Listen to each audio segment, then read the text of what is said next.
သာသနာတော်နှစ်2552ခုနှစ်ကောဇာတက္ကရာ1380ပြည့်နှစ်ဝါဆိုလဆန်း73ရက်နေ့ညရန်ကုန်တိုင်းစမ်းချောင်းမြို့နယ်အောင်ချမ်းသာရပ်ကွက်သီရိမင်္ဂလာလမ်းကံမြင့်ကျောင်းတိုက်ဓမ္မယုံကြီးအတွင်းဝယ်ဆင်းရင်ကျင်းပပြုလုပ်အပ်သည့်ညာဥယျာဓမ္မသဘင်အခမ်းအနားဝယ်စမ်းချောင်းယူဇနစင်တာအမှတ်29ဓမ္မစေတီလမ်းနေဥက္ကထုတော်ခင်ခင်ဝေသားမောင်သူရိလင်းမောင်မြတ်အေးသမီးမတုသူအောင်မိသားစုတို့၏အမတဒါနဓမ္မဒါနအဖြစ်ဖြင့်ဟောကြားအပ်သောဆင်းရဲတွင်မှလွတ်ကင်းခြင်းတရားဒေသနာတော်ဒီကနေ့ညဓမ္မသဘင်ခန္ဓာကိုရွှေဘုန်းတော်သခင်ရှင်တော်မြတ်ဖရာ၏မဟာကရုဏာကုံအာယုပြုကာတိကျဖွဲ့ဆိုအပ်သောဝန္ဒနာပနာမအာတိတဂါထာကိုယူဆိုပူဇော်ခြင်းဖြင့်စတင်ကြရအောင်ယောကပကောတိဟိပိယပမေယံကာလံကရွန်တောတိဒုက္ခရာနိခေရံကတောလောကဟိတယနာထောနမောမဟာကရုဏိကတတတ္တယောနာထောဝိနိယမြာစွာတတ္တဝါဤချမ်းသာစီးပွားလိုလားတောင်းတအကုန်ပေါင်းခါသဖြင့်နာထမြညာခြင်းရှင်တော်မြတ်ဘုရားသည်ကပ္ပဂောတိဟိပိဂရေကဘာရေတွက်တေချာတို့ဖြင့်တော်လဲအဘမေယံရေတွက်တိုင်းတာဖော်ပြခြင်းငါမစွမ်းနိုင်ပါသောကာလံလေးအသင်ချေသိမ့်နေကဘာရှိကြသောကာလပတ်လုံးလောကဟိတယတတလောကဤအကျိုးစီးပွားအလို့ငါအတိဒုက္ခရာနိဥစ္စာအသက်ချေလက်အင်္ဂါမေတ္တာကြီးမာသမိသာနှင့်တထာဇနိဆွန်ခြင်းကြီးဟုကျက်တိထဝေငါးသွဲအစုအလွန်ခဲရင်သောအမှုတို့ကိုကရွန်တော်ဘုရားဖြစ်ရန်ဤတန်ကြုတ်ကုတ်အထုတ်တော်မူရသည်ဖြစ်၍ခေရန်လက်ချေမျက်လုံးအသက်ဆုံးလည်းရဲ့နှလုံးစိတ်ဝံကိုရောဤပင်မခြင်းတို့ကတောဘဝတဏ္ဍချိန်ခံများစွာရောက်တော်မူခဲ့ရရှာလေပြီမဟာကရုဏီကတတတ္တဝါများယင်ဝေသားကဲ့သို့တနာချစ်ခင်မဟာကရုဏာအရှင်ဖြစ်တော်မူသောတသနာတတဝိနိယများစွာတတ္တဝါဤချမ်းသာစီးပွားလိုလားတောင်းတအကုန်ပေါင်းခါသဖြင့်နာထမြညာထိုရှင်တော်မြတ်ဖရာအားနမောယုတိပြောင်းပြော့မှန်ကိုလျော်၍ကရောယုကျူးရှိခိုးခြင်းသည်အထုဘဝတု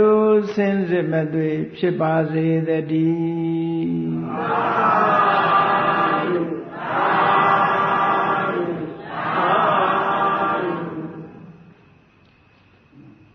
ဆင်းရဲတွင်မှလွတ်ကင်းခြင်းလို့ဆိုဆင်းရဲတွင်လို့ဆိုကြတဲ့အလွန်ဆင်းရဲတဲ့ဆင်းရဲမျိုးကိုဆင်းရဲတွင်လို့ခေါ်တာမှန်ပါပါဗျအမတန်ကြီးမားတဲ့ဆင်းရဲတွေကနေလွတ်မြောက်ဖို့ဆိုတော့တန်တရားထဲမှာရှိတဲ့ပုဂ္ဂိုလ်တွေကဘလို့ဆင်းရဲတွေနဲ့တွေ့နေကြရတာလဲကိုပြန်လီသုံးသပ်ပြီးတော့ခြေကြရမှာမှန်ပါပါဘုရားမြတ်စွာကတော့သဗ္ဗေသင်္ခါရဒုက္ခသင်္ခါရအလုံးဟာဒုက္ခဆင်းရဲလို့ဒီလိုဟောထားတယ်သို့တော့အများစုကကာမဂုဏ်အာယုန်တွေထဲမှာပြောနေတဲ့စိတ်ကလေးနဲ့မိမိจิตနဲ့နေတဲ့အရာလေးတွေကိုရနေလို့ရှိရင်ချမ်းသာတယ်လို့ဒီလိုသတ်မှတ်နေကြတယ်တကယ်ကတော့ချမ်းသာတယ်လို့သတ်မှတ်เสียဟာအမတန်မှနေပါလှပါတယ်ဘဝတန်တရားဟာချမ်းသာတဲ့ဆင်းရဲဘယ်ကများတယ်လဲလို့ချိန်ဆက်ကြည့်မယ်ဆိုလို့ရှိရင်ဆင်းရဲဒုက္ခကအလွန်ကြီးတယ်လို့ဒီလိုပြောရမှာပါမှန်ပါပါဗျဘာဖြစ်လို့ဒီလိုပြောရသလဲ မြတ်စွာဘုရားကဟောထားတဲ့လူချမ်းသာတဲ့နတ်ချမ်းသာတဲ့ဗြဟ္မချမ်းသာမရှိဘူးလားချမ်းသာဆိုတာရှိပါတယ်ဗျာရှိတော့ရှိတယ်နော်အဲ့ဒီချမ်းသာတွေဟာဆင်းရဲဒုက္ခနဲ့တိုင်းတာလိုက်မယ်ဆိုလို့ရှိရင်အလွန်မှနေတဲ့ချမ်းသာတွေလို့ပြောတာမှန်ပါပါဗျာလူဘဝလူချမ်းသာဆိုတာဘာကိုခေါ်တာလဲလို့တိုက်ရှိတာဟာချမ်းသာတာလားကားရှိတာကချမ်းသာလားစားစရာတောက်စရာတွေနဲ့ပြည့်စုံတာကချမ်းသာလားသားတွေသမီးတွေနဲ့တိုက်ဝိုင်းဝိုင်းနေရတာကချမ်းသာတာလားစိတ်တွေရှည်တွေဝတ်ဆင်ထားရတာကချမ်းသာတာလားလို့ကိုယ်မေးကြည့်လိုက်မေးပြီးတော့ချမ်းသာမှုကိုဖြေရှာပြီးတော့ကြည့်မယ်ဆိုလို့ရှိရင်တိုက်တွေကားတွေကိုအကြောင်းပြုပြီးတော့စိတ်ထဲမှာပျော်ရွှင်မှုချမ်းမြေ့မှုကလေးကသာလင်ချမ်းသာအစစ်ပဲကိုရှိတဲ့ပစ္စည်းလေးကိုအာယုံပြုပြီးတော့ပစ္စည်းလေးကိုသုံးရတဲ့အခါမှာချမ်းသာတယ်လို့ဒီလိုပြောကြတာနော်မှန်ပါဗျာရှိလာတဲ့ပစ္စည်းကိုအကြောင်းပြုပြီးဘာဖြစ်လဲဆိုလို့ရှိရင်ဒုက္ခတဲ့သောမနတတဲ့လောကမှာချမ်းသာလို့သတ်မှတ်เสียဟာဒုက္ခလို့ဆိုတဲ့physical comfortable ပေါ့နေလို့ထိုင်လို့ကောင်းတာလေးဒါကိုချမ်းသာလို့သတ်မှတ်တယ်သောမနတ mental happiness စိတ်ထဲကပျော်ရွှင်တာလေးကိုဒါကိုချမ်းသာတယ်လို့ပြောကြတယ်ကဲစဉ်းစားကြည့်ဝိจิตรနဲ့ပြည့်စုံတဲ့ပုဂ္ဂိုလ်ဟာအဲ့ဒီ comfortable တို့ happiness တို့ဆိုတာအမြဲတမ်းရနေတာဟုတ်ကလားမဟုတ်ပါဗျာမဟုတ်ဘူးနော်သေချာအလေးနဲ့စဉ်းစားကြည့်မယ်ဆိုရင်အမြဲရနေတာမဟုတ်ဘူးချမ်းသာတယ်ဆိုတဲ့ပုဂ္ဂိုလ်တွေလူတကာကနေလူချမ်းသာလို့သတ်မှတ်ထားတဲ့ပုဂ္ဂိုလ်မှာစိုးရိမ်ရတဲ့တောကတွေစိတ်ဆိုးရတဲ့ဒေါမနတတွေဝမ်းနဲ့ကြေကွဲရတာတွေဟိုအတွက်ပူပန်ရတာတွေဒီအတွက်ပူပန်ရတာတွေအလုပ်ကိစ္စအဆင်မပြေတာတွေမရှိဘူးလားရှိပါတယ်ဗျာအဲ့ဒါကိုချမ်းသာလို့ခေါ်လို့ရမလားမရပါဘူးဗျာသေချာစဉ်းစားကြည့်လိုက်မယ်ဆိုရင်လူချမ်းသာဆိုတာအလုံးကိုနဲတယ်လို့ဒီလိုပြောရမှာပါမှန်ပါပါဗျာအဲ့တော့လူဘဝချမ်းသာတယ်လို့သာပြောရတယ်ချမ်းသာတယ်ဆိုတဲ့အကွက်ကလေးကအလွန်နဲတယ်ဆိုတာကိုသဘောပေါက်ရမှာပေါ့နော်မှန်ပါပါဗျာနောက်ဆုံးမှလူဘဝကြီးမှာအဆင်ပြေပါတယ်ပစ္စည်းဥစ္စာတွေလည်းပြည့်ပြည့်စုံစုံရှိတယ်ဘာမှမကြောက်မကြမတောင်းမတနေရတယ်ယောဂလည်းကင်းတယ်လို့ဆိုတောင်မှပဲဘာဖြစ်လာတော့တဖြည်းဖြည်းအိုးလာတယ်ဆိုတဲ့ပြဿနာမရှိဘူးလားရှိပါတယ်ဗျာဒါလို့စီးလို့မရဘူးတဖြည်းဖြည်းအိုးလာတယ်အိုးလာလို့ပရေတွေဘာတွေတွန့်တယ်ဆိုပရေတွန့်တာကိုပျောက်ချင်လို့ဆိုပြီးအခုခေတ်မှာဘိုတောက်ဆိုဆေးကိုထိုးပြီးတော့ပရေတွန့်တာတောင်ဖြောက်နေကြတယ်နော်မှန်ပါပါသပင်ဖြူရင်လည်းသပင်နဲ့တဲ့ဆေးဆိုးတယ်သွားကျိုးရင်လည်းသွားဆိုင်တယ်ပေါ့မျက်စိမုံရင်လည်းမျက်မှန်တက်တာတို့မျက်ကတ်မှန်တို့ဘာတို့နဲ့ပြန်ပြီးတော့ဒီလိုအကာအကွယ်တွေလုံးကြတာရသလားလို့မေးရင်ရဘူးတဲ့နော်ယောဂတွေလည်းဆေးမျိုးမျိုးတွေတီထွင်ပြီးတော့တခါတည်းယောဂဝေဒနာတွေမဖြစ်အောင်ကာကွယ်ဆေးတွေထိုးလိုက်ရတာယောဂမဖြစ်ခင်ကလည်းကာကွယ်ဆေးထိုးယောဂဖြစ်တော့လည်းပျောက်အောင်ဆိုပြီးတော့ဆေးထိုးပတ်စံတွေအကုန်ကြအများကြီးခံရလာလို့ဆိုရင်မရပါဘူးဗျာမရဘူးတဲ့အဲ့တော့ကိုလို့ချင်တာတွေကိုဖြစ်ချင်တာတွေမရဘူးဆိုရင်ချမ်းသာတာလားဆင်းရဲတာလားလို့ဘယ်လိုလဲဆင်းရဲတာပါတကယ်စဉ်းစားကြည့်ရင်မြတ်စွာဘုရားကဒုက္ခလို့ဆိုတာကိုမြင်အောင်ကြည့်ဖို့လိုတယ်တဲ့ဒုက္ခမမြင်သေးသမျှဒုက္ခនិရောဓဆိုတာကိုဘယ်သူမှလိုချင်မှာမဟုတ်ဘူးမှန်ပါပါဗျာလောကကြီးဘဝကြီးကိုချမ်းသာတယ်လို့ထင်နေတဲ့ပုဂ္ဂိုလ်တွေဟာဒီဘဝရဲ့လွတ်မြောက်မှုဆိုတာဘယ်တော့မှကြိုးပမ်းအထောက်မှာမဟုတ်ဘူးသူပြောနေတာကိုမှန်ပါပါဗျာအဲ့ဒါကြောင့်မလို့မြတ်စွာဘုရားကဒုက္ခံပရိစ္ဆာနိတ္တပံအဘိဇာနိတ္တပံဒုက္ခကိုသိအောင်လို့တဲ့အဘိညေယပရိညေယသိအောင်လုပ်ရမယ်ပိုင်ပိုင်ခြားခြားဟောတာတွေကဒုက္ခတွေဒါတွေကဒုက္ခတွေလူဘဝမှာရည်တွက်ကြည့်မယ်ဆိုလို့ရှိရင်ချမ်းသာတယ်လို့ပြောတာဒုက္ခနဲ့သောမနတဒီနှစ်ခုပဲပြောလို့ရတယ်မှန်ပါပါဗျာဒုက္ခတွေကဘာလို့ဆိုရင်တောကကလည်းဒုက္ခပဲပရိဒေဝကလည်းဒုက္ခပဲဒုက္ခကလည်းဒုက္ခဒေါမနတကလည်းဒုက္ခဥပါယတကဒုက္ခ ဇရာကလည်းဒုက္ခမရဏကလည်းဒုက္ခဆိုဒုက္ခအရေးအတွက်နဲ့ဒုက္ခအရေးအတွက်ပဲကများဒုက္ခအရေးအတွက်ကများပါတယ်ဗျာဒုက္ခအရေးအတွက်ကများတယ်ဒါလောက်အရေးအတွက်နည်းနည်းလေးရှိတဲ့ဒုက္ခကိုစုံမဲ့ပြီးတော့လောကတန်တရားကြီးထဲမှာပြောနေကြတာဘာကြောင့်လဲလို့ဆိုရင်အဝိဇ္ဇာကနေပြီးတော့အမှန်မမြင်အောင်လုပ်ထားလို့တဲ့နော်မှန်ပါဗျာ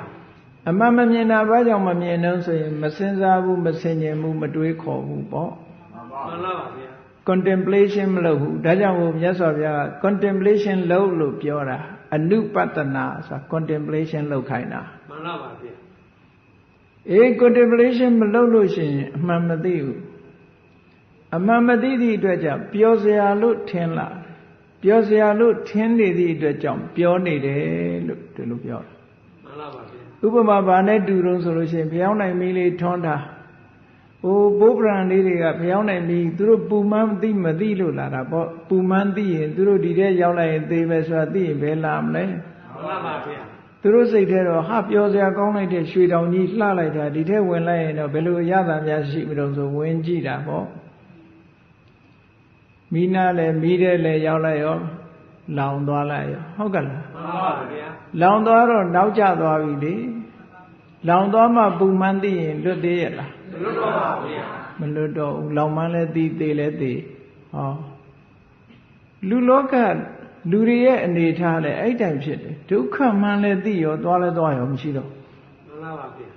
အဲ့တော့ဘာဖြစ်လို့လဲဆိုဒုက္ခလို့ထင်နေတာဘယ်သူကဒုက္ခလို့ထင်အောင်လုပ်တာတော့ဆိုအမှန်မသိတဲ့အဝိဇ္ဇာက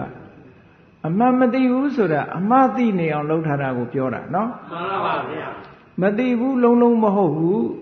အမှန်ကိုတဘာဝအမှန်ကိုမသိပဲနဲ့မဟုတ်တာကိုသိအောင်လုပ်ထားတယ်တဲ့အမှားသိအောင်လုပ်နေတယ်မှန်ပါဗျာအမှားသိအောင်လုပ်တဲ့အတွက်ကြောင့်တဏှာကတွေ့တယ်ပေါ့မှန်ပါဗျာအဝိဇ္ဇာကကွယ်ပြီးတော့တဏှာကတွေ့လိုက်တယ်တွေ့လိုက်တော့အဟုတ်မှတ်တယ်အဟုတ်မှတ်လို့လုံးစက်တွေခင်းလိုက်တဲ့အခါသွားရောအဲ့ကြတော့ဒုက္ခတွေရောက်တာပေါ့ဒုက္ခတွေကအဆုံးမတတ်နိုင်အောင်ဖြစ်နေတော့ဒုက္ခဒွင်းကြီးဖြစ်နေတယ်ပေါ့ဒုက္ခတွေအများကြီးရှိနေတာကိုဒုက္ခဒွင်းလို့ခေါ်တာနော်မှန်ပါဗျာရွှေတွေအများကြီးရှိရင်ရွှေဒွင်းလို့ခေါ်တာပေါ့နော်မှန်ပါဗျာရွှေတွေအများကြီးရှိရင်ရွှေဒွင်းဗရမ ्या တွေအများကြီးရှိရင်ဗရမ ्या ဒွင်းအဲ့ဒါလိုပဲဒုက္ခတွေအများကြီးရှိသည့်အတွက်ကြောင့်ဒုက္ခဒွင်းတဲ့ဟောဒီဒုက္ခဒွင်းဟာနဲ့တဲ့နဲ့လာတယ်မှန်ပါဗျာအဲ့ဒီဒုက္ခဒွင်းကလွတ်ကင်းဖို့ဆိုတဲ့နိလန်းမရှိဘူးလားလို့ဆိုရှိတယ်အဲ့ဒီနိလန်းကရှင်းရှင်းလေးဒုက္ခကိုဒုက္ခမှမသိအောင်လုပ်ထားတဲ့အဝိဇ္ဇာကိုဖယ်ရှားဖို့ပဲသူကမှန်ပါဗျာအဲ့ဒါကြောင့်ဒုက္ခကိုဒုက္ခလို့သိအောင်အဝိဇ္ဇာကိုဖယ်ရှားဖို့ဆိုတာဘာလို့က contemplation လုပ်ရမယ်တဲ့မြတ်စွာဘုရားကတန်ត្រာဝုကနေဒုက္ခတွင်းကလွတ်ကင်းသွားတဲ့ပုဂ္ဂိုလ်တိုင်းဟာဘယ်ပုဂ္ဂိုလ်ပဲဖြစ်ဖြစ်ဒီလမ်းကြောင်းကလျှောက်သွားတာဘယ်လမ်းကြောင်းတော့လို့ဆိုလို့ရှိရင်နိဝရဏတရား၅ပါးကိုဖယ်ရှားခြင်းဒါနံပါတ်1နိဝရဏတရား၅ပါးကိုဖယ်ရှားရမယ်မဖယ်ရှားဘဲနဲ့ဒုက္ခကိုဒုက္ခလို့သိမှာမဟုတ်ဘူးတဲ့သူ့ဖို့မှာဒုက္ခတွင်ကြီးကဒုက္ခတွင်ကြီးဖြစ်နေတယ်ဟုတ်ကလားမှန်ပါဗျာနိဝရဏ၅ပါးကိုဖယ်ရှားရမယ်စိတ်ကလေးကိုတတိပဋ္ဌာန်၄ပါးအာယုံ၄ပါးပေါ်မှာစိုက်ထားပြီးတော့ဘုဇင်9ပါးကိုပွားရမယ်တဲ့အဲ့ဒါမှအမှန်သိပြီးတော့ဒုက္ခတွင်ကလွတ်ကင်းလိမ့်မယ်လို့ဒီလိုဟောတာမှန်ပါဗျာတန်တရားဝုကကျွတ်သွားတဲ့ပုဂ္ဂိုလ်ကြီးမြတ်စွာဘုရားလည်းဒီလမ်းကသွားတာပဲရှင်သာရိပုတ္တရာတို့ရှင်မမောက္ကလန်တို့အားလုံးဟာဒီလမ်းကသွားကြတာကြီးပဲ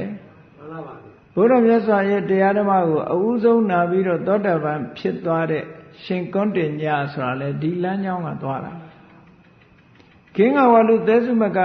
ပွင့်တော်မူခဲ့ကြတဲ့ဘုရားစုစုလည်းဒီလမ်းကသွားတာမှန်ပါဗျာဒါတလမ်းနဲ့ပဲတဲ့မှန်ပါဗျာဘုရားတိုင်းဟာနိဝရဏတရား၅ပါးကိုဖယ်ရှားခြင်းတတိပဋ္ဌာန်အာယုံ၄ပါးမှာစိတ်ကိုစိုက်ထားပြီးတော့ဘုဇင်9ပါးကိုပွားများခြင်းနဲ့ဒီအလုတ်မလုတ်ဖဲနဲ့ခုနကဒုက္ခဆိုတာမမြင်နိုင်ဘူးတဲ့ဒုက္ခမမြင်လို့ရှိရင်ဒုက္ခတွင်းကလွတ်အောင်ကြိုးစားမှာမဟုတ်ဘူးတဲ့မှန်ပါဗျာကြည့်လိုက်ရင်ခုနတုန်းကဒုက္ခနဲ့ဒုက္ခဆိုလို့ရှိရင်ဒုက္ခတွေကများတာတာမန်ကြည့်ုံနဲ့တည်းမဲ့အများကြီးတွေ့တယ်ဒ ဒီတဲ့လေးနဲ့တဲ့ဒုက္ခရှိသေးတယ်နော်ဒီတဲ့အမြင်ခက်တဲ့ဒုက္ခရှိသေးတယ်ဘာလဲလို့ဆိုလို့ရှိရင် ever changing ထာဝရပြောင်းလဲနေတဲ့သဘာဝကြီးဟာဒုက္ခကြီးပဲမှန်လားပါဗျာဒါကြောင့်မို့အနိစ္စဒုက္ခလို့ဟောတဲ့နေရာမှာအနိစ္စဆိုတာဥဒယဘယဖြစ်လာရင်ပြတ်သွားတယ်ဖြစ်လာလိုက်ပြတ်သွားလိုက်ဖြစ်လာလိုက်ပြတ်သွားလိုက်ဆိုတဲ့အနေထားကြီးဟာဒါဥဒယဘယဖြစ်ပြီးရင်ပြတ်နေတဲ့ဒီသဘောတရားကြီးနဲ့အမြဲတမ်းတွဲနေရတာအလွန်စိတ်ညစ်စရာကောင်းတဲ့ဒုက္ခဒါကိုပြောတာဖြစ်ပြီးပြတ်နေတဲ့သဘာဝကြီးနဲ့ရှင်တွဲနေရသည့်အတွက်ကြောင့်ဂျေနတ်စရာမကောင်းဘူးဖြစ်ချင်းပြည့်ချင်းသဘာဝတရားတွေရဲ့အနှိမ့်ဆက်မှုကိုခံနေရတာဒါဒုက္ခပဲလူတွေကတယောက်ယောက်ကကိုယ်လာနှိမ့်ဆက်မှဒုက္ခလို့ထင်တာမဟုတ်ဘူးဒီဖြစ်ပြတဲ့သဘာဝကြီးကကိုယ်ကိုနှိမ့်ဆက်နေတာဒါကိုမြင်အောင်ကြည့်မှဥဒယဘယပီလနာဒုက္ခဖြစ်ချင်းပြည့်ချင်းသဘာဝတရားကနှိမ့်ဆက်နေတာဒုက္ခတဲ့အဲ့ဒီဒုက္ခကြတော့ဝိပဿနာဉာဏ်နဲ့မှမြင်နိုင်တယ်မှန်ပါပါဗျာခုနပြောတဲ့တာမန်ဒုက္ခတွေကတော့တာမန်စဉ်းစားကြည့်ုံနဲ့ပဲသိတယ်လေမှန်ပါပါဗျာပစ္စည်းတွေပူရတယ်သာသမီတွေပူရတယ်ပတ်စံရှိတဲ့လူကပတ်စံတွေပူရတယ်မပူရတာလို့မရှိဘူးပူစရာမရှိရင်လည်းလူကမနေတတ်ဘူးနဲ့တူပါတယ်ကြည့်ရတာပူစရာကိုရှားပူနေတာပဲနော်မှန်ပါပါဗျာတချို့ဘွားကြီးတွေများတရားနဲ့နေပါဆိုလို့မရဘူးဟဲ့သားပြန်မလာသေးဘူးဘာများဖြစ်နေတော့သမီးကလည်းပြန်မရောက်သေးဘူးနဲ့ဆိုအိမ်ဘောက်ကထိုင်မြော်မအိမ်နိုင်နော်မှန်ပါပါဗျာရှားပြီးတော့ဘူးကိုပူတာမပူပါနဲ့ဆိုလို့မရဘူးဒါဘူးကိုပူတာပဲရှိလဲပူတာပဲမရှိတော့မရှိလို့ပူရပြန်ရှိရင်ရှိလို့ပူရလွတ်တဲ့ကိုမရှိဘူးရှိမရှိနှစ်ခုကြားမှာနေလို့လည်းမဖြစ်ဘူးလေရှိရင်လည်းရှိလို့ပူတာမရှိရင်လည်းမရှိလို့ပူတာဟောတကူတော့အပူနဲ့ကြီးပဲတိုးနေတာနော်မှန်ပါပါဗျာလိုက်ကြည့်မယ်ဆိုရင်လူဘဝအနေထားဒီတိုင်းကြီးပါပဲအကုန်လုံးအဲ့လိုဒုက္ခတွေပြည့်နဲ့နေလို့ဒုက္ခတွင်ကြီးကနေလွတ်ကင်းမှုဆိုတဲ့လမ်းကြောင်းကဘယ်လမ်းကြောင်းကရှောက်ကြရမလဲဒီတိုင်းကြီးပဲဒီတိုင်းငုံပြီးတော့ဒုက္ခတွင်မှာပဲနေကြတော့မလားရှောက်တဲ့နီလန်းကောမရှိဘူးလားဆိုမြတ်စွာဘုရားကရှိပါတယ်တဲ့အဲ့ဒီလမ်းကြောင်းကသွားလို့ရှိရင်ဒုက္ခတွင်ကလွတ်ကဲနိုင်တယ်တဲ့နော်မှန်ပါပါဗျာအဲ့ဒီဒုက္ခတွင်ကလွတ်ကဲအောင်ဘာတွေလုပ်ရမလဲလို့ဆိုရင်ကိုယ့်ရဲ့စိတ်အစဉ်လေးကိုအရင်ဆေးကြောပြရမယ်အေးမှန်တဲ့ကကိုယ့်ရုပ်ပွားလေးကိုရုပ်ပုံလေးကိုကြီးခြင်းနဲ့လှမလားအစဉ်ပြေမပြေမျက်နှာမှာဘာတွေရှိမရှိကြီးခြင်းလို့ရှိရင်မှန်လေးကိုအရင်ပို့ရတယ်မဟုတ်လားမှန်ပါပါဗျာမှန်လေးကိုပုတ်ပြီးတော့ကြည့်လိုက်တဲ့အခါကျတော့မှရှင်းရှင်းလင်းလင်းမြင်ရတယ်အဲ့တော့မျက်စိကမှုံးနေရင်လည်းမျက်မှန်လေးထပ်တက်လိုက်အောင်ပေါ့အဲ့ဒါမှရှင်းရှင်းလင်းလင်းကလီယာလေးမြင်ရမယ်အဲ့ဒါလိုပဲမှန်မှုံးနေတာလိုပဲလူရဲ့စိတ်ကိုအညစ်အကြေးတွေကဖုံးနေတယ်အဲ့ဒါလေးကိုမဖယ်ပဲနဲ့အတိညာမပေါ်လာနိုင်ဘူးမှန်လားပါဗျာအဲ့ဒီသဘာဝတရားတွေကိုနိဝရဏလို့ခေါ်တယ်နိဝရဏဆိုတာအပိတ်အဆုတ်ပမာလို့ပြန်ရင်နိဝရဏဆိုတာအပိတ်အဆုတ်ပိတ်ဆို့ထားတယ်သူကမှန်လားပါဗျာအကာအကွယ်အပိတ်အဆုတ်မှန်ရှိရတခုကားနေရင်ရုပ်ပုံမပေါ်နိုင်ဘူးပေါ့မှန်လားပါဗျာအဲ့ဒီပါလွာတဲ့အပိတ်ဆို့ပဲဖြစ်စေထူထဲတဲ့အပိတ်ဆို့ပဲဖြစ်စေအပိတ်ဆို့ဟာအပိတ်ဆို့ပဲပိတ်ဆို့နေတာအဲ့ဒီပိတ်ဆို့နေတဲ့အရာက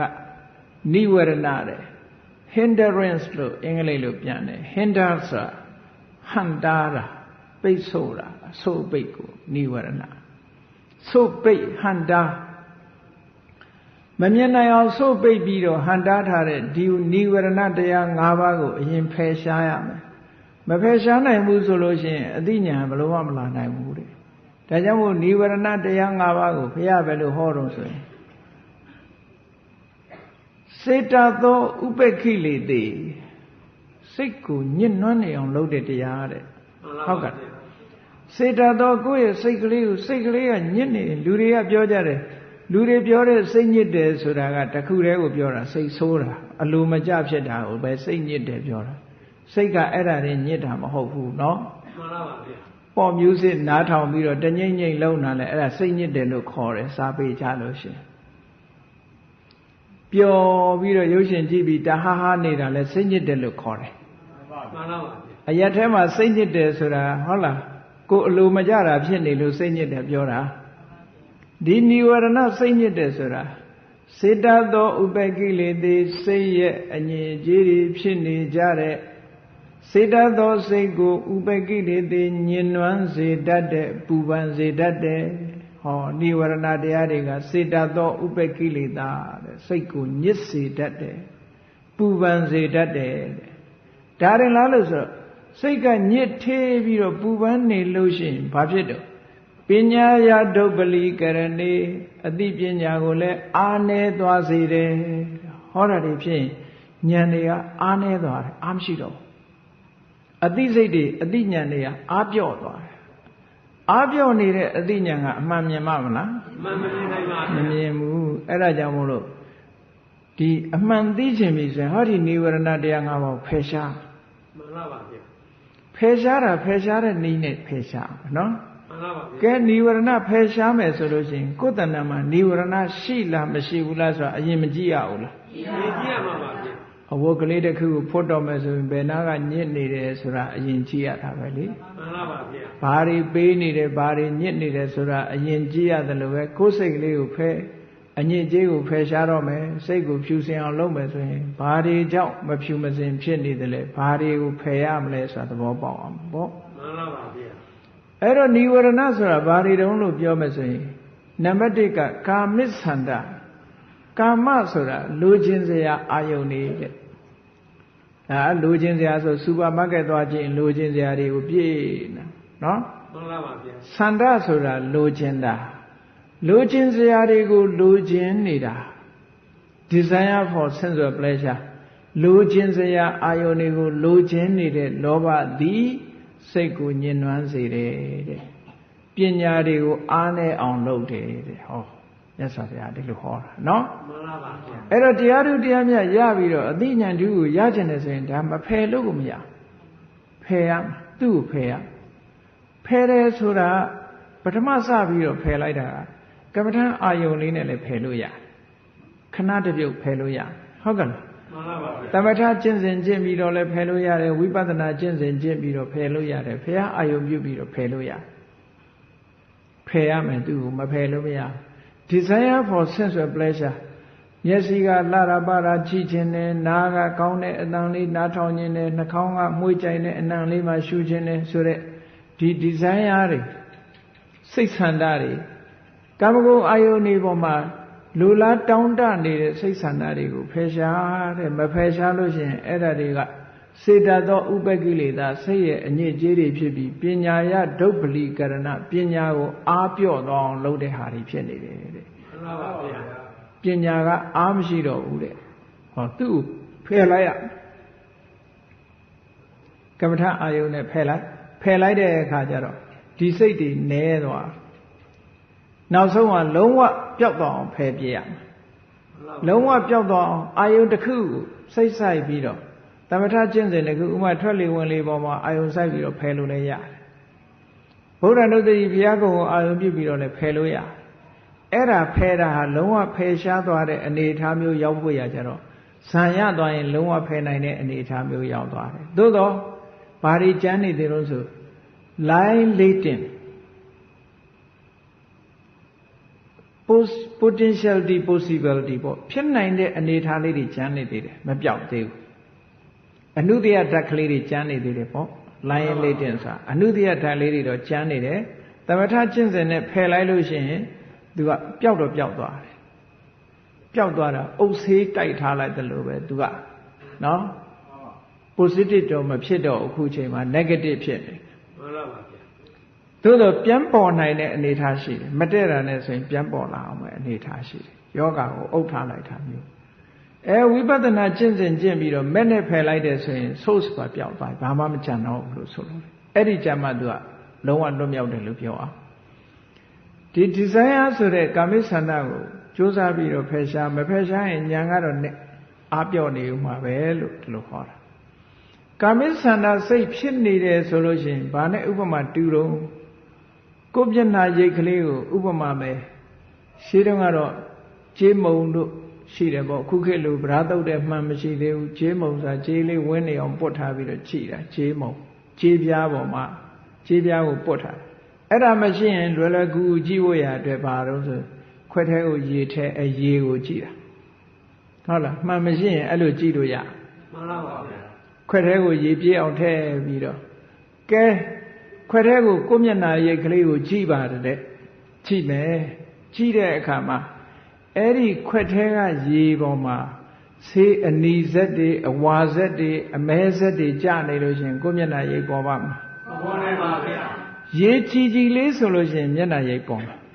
မှန်ပါပါဗျာခွက်ထဲက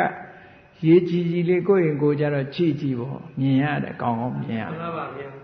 အရင်တော့အဲ့ဒီခွက်ထဲကရေကြည့်ပြီးတော့ပြဿနာတက်ဖူးတယ်လေဓမ္မပဒဝတ္ထုထဲမှာရှိတယ်ဝိသခအိမ်မှာဝိသခရဲ့မြီးမလေးကဘုန်းကြီးတွေကိုဆုံးကပ်ဖို့ဆိုပြီးတော့ရေတွေစစ်ပြီးတော့ရေခွက်တွေထဲထည့်ကိုတော်လေးတစ်ပါးကလည်းစောစောရောက်ပြီးတော့ဒီမှာထိုင်နေအဲ့ဒီကလေးမလေးကရေတွေလိုက်စစ်ပြီးတော့ခွက်တွေထဲရေထည့်ပြီးတော့ရေခွက်ထဲကသူ့မျက်နှာလေးသူကြည့်ပြီးသူကသူပြုံးတာဟိုကိုတော်လေးကသူ့ပြုံးတယ်မှတ်လို့ပြန်ပြုံးပြတော့ပြဿနာတက်တာဟောအဲ့ကလေးမလေးကလည်းခတ်ထက်ထက်ဆိုတော့အော်ကတုံးကလည်းပြုံးသလားလို့ပြောလိုက်ဟောအဲ့ဒီပြဿနာဖြစ်ဖူးတယ်နော်အဲ့တော့ရေခွက်ထဲကမျက်နှာရိပ်ကလည်းမြင်ရတယ်ပေါ့ကဲကာမိဆန္ဒဖြစ်နေရေခွက်ထဲကရေပေါ်မှာခုနကဆေးရောင်တွေကျသွားတယ်လို့ဆေးရောင်တွေဆိုးလိုက်တယ်လို့ပဲရေခွက်ထဲကမျက်နှာရိပ်ဟာမကြည်လင်တော့ဘူးအဲ့ဒါဘာနဲ့ဥပမာတူတော့ဆိုစိတ်ထဲမှာကာမိဆန္ဒတွေလွှမ်းလာလို့ရှိရင်ခုနကအမြင်မကြည်တော့ဘူးလို့ပြောတာ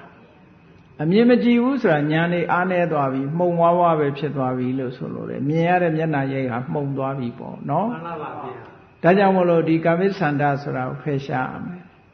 နောက်တစ်ခုလူတွေပြောနေတဲ့စိတ်ညစ်တယ်ဆိုတဲ့ဗျာပါဒနိဝရဏစိတ်ထဲမှာအလိုမကျဖြစ်နေတယ်စိတ်ဆိုးနေတယ်စိတ်ရဲ့အလိုမကျဖြစ်တဲ့ဗျာပါဒတွေကလည်းပဲဒါနိဝရဏပဲမှန်ပါပါလူတွေကတော့စိတ်ညစ်တယ်ဆိုတာအဲ့ဒါတစ်ခုကိုရည်ညွှန်းပြီးပြောနေတာအေးဗျာပါဒဆိုစိတ်အလိုမကျဖြစ်နေပြီဆိုလို့ရှိရင်မျက်နှာကြီးကမှုန်တေတွေဖြစ်မနေဘူးလားဖြစ်နေပါဗျာအေးမျက်နှာတွေမှုန်တေတာမဟုတ်ဘူးစိတ်ကလည်းမှုန်တေတွေဖြစ်နေတာပဲစိတ်မှုန်တေလို့မျက်နှာပေါ်မှာလာပေါ်တာကိုမှန်ပါပါဗျာအဲ့တော့စိတ်ကအရင်မှုန်တေတာမျက်နှာကလာပြီးတော့ဟန်ပြုံးပြုံးတောင်မှပဲသူကတကယ်အပြုံးမဟုတ်တော့ဘူးနော်မှန်ပါပါဗျာအေးအဲ့ဒါဘာနဲ့ဥပမာတူတော့လို့နိဝရဏကိုယ်စိတ်ထဲမှာဒီဗျာပါဒဆိုတဲ့အလိုမကျတဲ့စိတ်ပေါ်နေတယ်ဆိုလို့ရှိရင်ဗျာပါဒဒီတရားစိတ်ထဲမှာပေါ်နေလို့ရှိရင်ဘာနဲ့ဥပမာတူတော့ဆိုရင်ခုနကရေခွက်ထဲကရေတွေဟာပွက်နေအောင်ဆူးနေတဲ့ရေလိုပဲတဲ့အောက်ကနေမီးထိုးလိုက်လို့ရေတွေကဆူပွက်နေလို့ရှိရင်ဆူးနေတဲ့ရေကိုမျက်နှာရိပ်ကပေါ်နိုင်ပါမလားမပေါ်နိုင်ပါဗျာပေါ်လို့ရှိရင်လည်းပလုံစီတွေနဲ့ဆိုတွန့်လိုက်ရှုံလိုက်ပေါ်မှာပဲအကောင်းကောင်းတော့ပေါ်မှာမဟုတ်ဘူးနော်မှန်ပါပါဗျာအဲ့ဒါလိုပဲတဲ့ဗျာပါဒနိဝရဏဆိုတာစိတ်အလိုမကျတာတွေဖြစ်နေလို့ရှိရင်အတိညာကလည်းအဲ့လိုရှုံ့ပွားပွားဖြစ်သွားလိမ့်မယ်လို့ဆိုလိုတယ်မှန်ပါပါဗျာရေခွက်ထဲကရေဟာဆူးနေတဲ့ရေနဲ့အလားတန်တူတယ်တဲ့ဒါဗျာပါဒနိဝရဏနောက်ဌိနမိဋ္ဌနိဝရဏဆိုတာစိတ်တွေတွန့်ဆုတ်တရားထုတ်ရင်ကနေပြီးတော့တွန့်ဆုတ်လာတယ်အိတ်ချင်လာတယ်ညီးငွေ့လာတယ်စိတ်မပါတော့ဘူး interesting မဖြစ်တော့ဘူးလို့ဆိုတာဌိနမိဋ္ဌဖြစ်လာမှန်ပါပါဗျ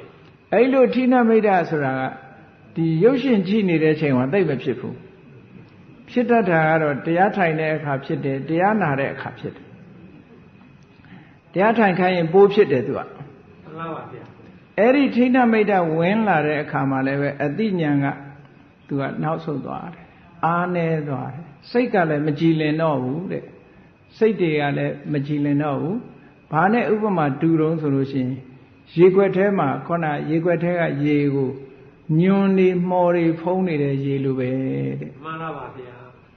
ညွန်နေမော်တွေဖုံးနေတဲ့ရေကိုတဲကိုကြည့်လို့ရှိရင်ကိုယ့်မျက်နှာရိပ်ကပေါ်မှာမဟုတ်ဘူးအဲ့ဒါမျိုးလိုပဲဌိနမိဋ္ဌလွှမ်းနေတဲ့စိတ်နဲ့အမှန်တရားကိုမသိနိုင်ဘူးတဲ့ဒါကြောင့်မို့သူ့ကိုဖယ်ရှားပြရမယ်လို့ဆိုဌိနမိဋ္ဌကိုတော့ဖယ်ရှားလို့ရတာကတော့ခုနကကြိုးစားအထုတ်မှုနဲ့ပဲဖယ်ရှားလို့ရမယ်ဗျာပါဒကိုဖယ်ရှားခြင်းတော့မေတ္တာပွားပြီးတော့ဖယ်ရှားရမယ်မှန်ပါပါသူ့ရဲ့ဆေးလေးတွေပေါ့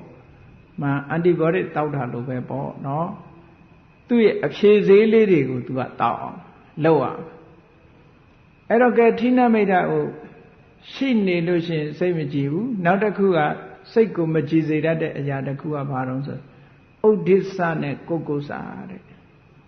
ဥဒိစ္စဆိုတာစိတ်တွေပြန်လွင့်နေတာကိုပြောတာစိတ်တွေလေလွင့်ဩငါစိတ်တွေလေးနေတာဟောအာယုန်တစ်ခုတည်းထားလို့မရဘူးဟိုလိုဒီလိုဖြစ်နေတဲ့စိတ်ကဘယ်နေရာမှတည်ဆောက်လို့မရဘူးအဲ့ဒါဥဒိစ္စမှန်ပါပါဗျာကုက္ကုစ္စဆိုတာတစုံတစ်ခုမမယွင်လုံးမိတာကိုအကြောင်းပြုပြီးတော့စိတ်ညစ်နေတာဒါနောင်တပူပန်တယ်လို့ခေါ်တယ်အဲ့ဒါလို့နောင်တပူပန်နေတဲ့ကုက္ကုစ္စအဲ့ဒီဥဒိစ္စကုက္ကုစ္စဖြစ်နေတာဟာဘာနဲ့အလားတန်တူတုံးလို့ဆိုလို့ရှိရင်ခုနရေခွက်ထဲထည့်ထားတဲ့ရေလေးကိုလှုပ်အောင်လှုပ်လိုက်လို့ရှိရင်မျက်နှာရိပ်ကပြင်းထင်မှမလားထင်နိုင်ပါဗျာအေးလှုပ်နေတဲ့ရေလိုပဲစိတ်ကလှုပ်နေလို့ရှိရင်အမှန်တရားကိုမမြင်နိုင်ဘူးလို့အတိညာကိုအားနည်းစေတယ်ဒါလည်းငြိမ်အောင်လုပ်ပေးရမယ်လို့ပြောတာဘာနဲ့ငြိမ်အောင်လုပ်တမာရီစွမ်းအားနဲ့သူတို့ဖယ်ရှားပြရမယ်တဲ့နောက်တစ်ခုကဝိသိကိစ္စလို့ခေါ်တယ်ကိုလုပ်တဲ့လုပ်ငန်းနဲ့ပတ်သက်ပြီးတော့ဒွိဟဖြစ်နေတာဟုတ်သလားမဟုတ်ဘူးလားယုံမတန်တရားတွေဝင်လာအေးဒီလိုတရားထုတ်လို့နိဗ္ဗာန်ဆိုတာရနိုင်ပါမလားတို့ကိုလှုပ်တာမအောင်မြင်သည့်အတွက်ကြောင့်ဟောလားတန်တရားတွေဖြစ်လာတာမျိုးတို့ဒီလိုဟာမျိုးဖြစ်လာလို့ရှိရင်ဒါဝိသိကိစ္စလို့ခေါ်တယ်မှန်ပါပါအဲ့ဒီဝိသိကိစ္စဖြစ်လာလို့ရှိရင်လဲစိတ်ဓာတ်စွမ်းအားတွေနှိမ့်ကျသွားပြီးတော့စိတ်ဓာတ်စွမ်းအားတွေညစ်ထေးလာပြီးတော့ပညာတွေလည်းအားပြော့သွားတယ်တဲ့အဲ့ဒါကြတော့လေတိုက်နေတဲ့ရေပြင်လိုပဲတဲ့မငြိမ်သက်သည့်အကြောင်းလေတိုက်နေတဲ့ရေပြင်ဟာလှုပ်နေတယ်လှုပ်နေတဲ့ရေပြင်ပေါ်မှာကြည့်ရတဲ့မျက်နှာရိပ်ဟာလည်းလှုပ်နေသလိုပဲလို့ဆိုလိုတယ်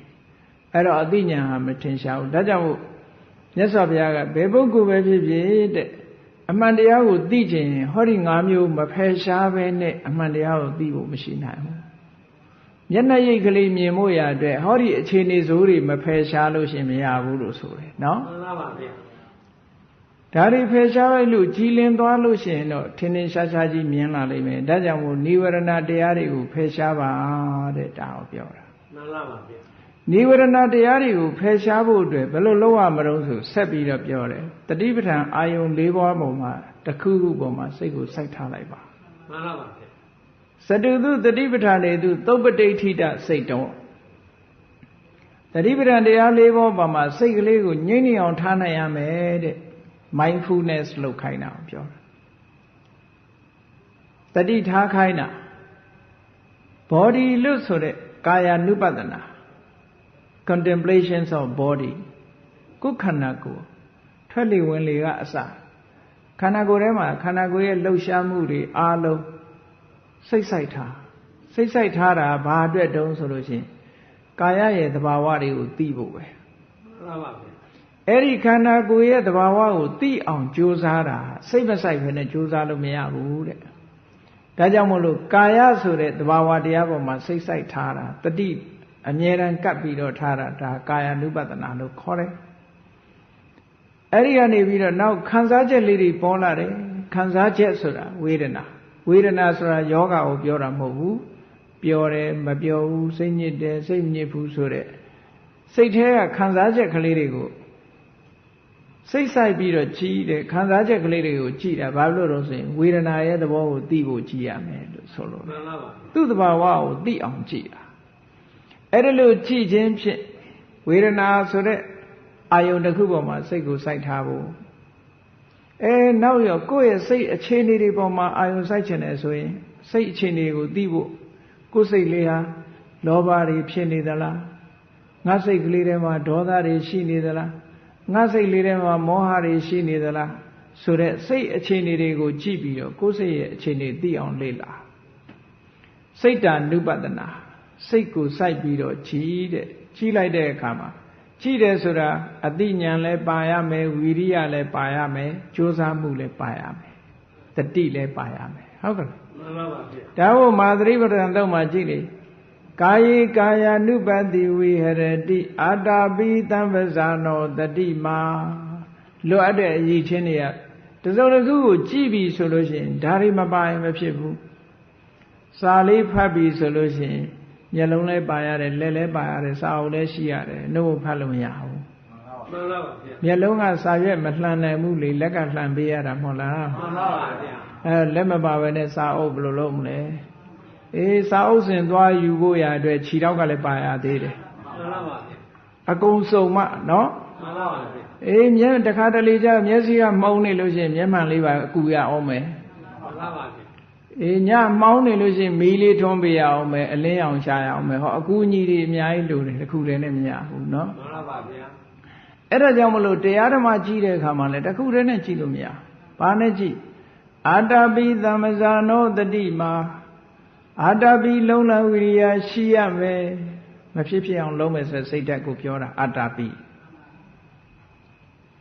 မဖြစ်ဖြစ်အောင်ကြိုးစားရမယ်ဆိုစိတ်ဓာတ်မျိုးထားရမယ်မထားလို့ရှိရင်မရဘူးဒါဟာနော် မှန်ပါပါဗျာ သမ္ပဇာနောဘယ်လိုလုပ်ရင်ကောင်းမယ်ဆိုတဲ့အသိဉာဏ်လည်းရှိရမယ်ဤပညာကမ္မထာထုတ်တာလည်းဤပညာမှန်ဖို့လိုတယ်ဘယ်လိုလုပ်ရင်ငါတမာတိမြန်မြန်ရမလဲဆိုတဲ့ဤပညာတဘာဝအမှန်ကိုသိနေတာတမ္ပဇာနာဆိုတာတန်ဆိုတာကောင်းကောင်းပဆိုတာကွဲကွဲပြားပြားဇာနာဆိုတာသိနေတာတီးသေးချာချာသိတဲ့အသိမျိုးရှိရမယ်လို့ဆိုလို့အခြေအနေကိုသေချာသိနေရမယ်အကဲခတ်နေရမယ်လေ့လာနေရမယ်နော်ကြိုးစားယုံတစ်ခုတည်းနဲ့မဖြစ်ဘူးအခြေအနေမှန်ကိုလည်းသိနေရအဲ့ဒါလိုသိနေအောင်ဘု து အကူညီလိုတော့ဆိုတတိမှာတတိရှိနေဖို့လိုတယ်ဒါဖြင့်သိအောင်လုပ်တာတွေကဘု து ကသိအောင်လုပ်တုံးလို့ဆိုတော့ခေါဏကပြောတဲ့ဒီမဂ္ဂင်၈ပါးနဲ့ပဲသွားတာပဲဒါတွေကအကုန်လုံးနော်ဒီမှာ၃မျိုးတင်ဘုရားကဟောလိုက်တယ်အလီရေးကြည့်တဲ့သုံးခုဝိရိယတဲ့အာတပိကြိုးစားအထောက်မှုတမ္ပဇာနာအသိပညာရှိရမယ်တဲ့အဲ့ဒီပညာရှိဖို့အတွက်တတိမှာတတိရှိရမယ်တတိဆိုတာကဒီတဘာဝတရားတွေဟာဝိရိယဆိုတာကလုံးုံလုံးပေးနိုင်တာမသိနိုင်ဘူးသူကအာယုန်နဲ့စိတ်နဲ့တွန်းပေးုံပေးတာသူကမသိတတ်ဘူးဟုတ်ကဲ့လားမှန်ပါပါ သိတာကပညာသိတာ